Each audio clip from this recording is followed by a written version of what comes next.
President Trump's announcement that he was withdrawing the U.S. from the Paris Climate Accord in a lot of ways is unsurprising. This was really a central campaign promise of his, but he also wrapped it in what's become kind of a typically Trumpian solution to a lot of these issues that he's inherited. He's saying both that the U.S. is going to immediately withdraw from the Paris Accord, but he's also talking about renegotiating, trying to get better terms for American workers.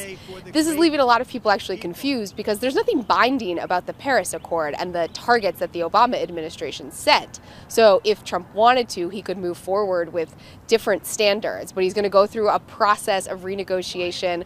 Whether the European partners who are big players in this Paris Accord are going to let him do that remains an open question.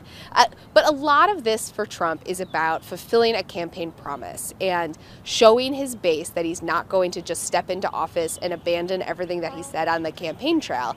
This was something that he said over and over and over again. I'm going to cancel the Paris Climate Accord. You can count on me to do this. This is a fulfillment of a promise. We've seen the reaction be pretty typical, what we would expect. You have Republicans who have been pushing for Trump to withdraw, saying that they support this decision. But you also have, I think importantly, Republicans who are more business-minded, who back some of the big companies that we see pushing for Trump to stay in, who are more measured in their response. And of course, from Democrats, you see a lot of outrage.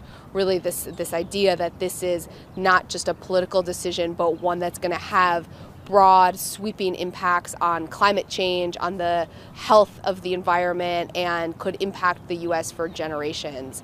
But within the White House, again, a lot of divisions we've seen back and forth that led up to this agreement, but it's a win for people like Steve Bannon, who is one of the more nationalist advisors that Trump has, really sees this as central to the idea of Trump having an America First policy. Interestingly, Trump made this decision over the recommendations of his daughter, Ivanka Trump, his son-in-law, Jared Kushner.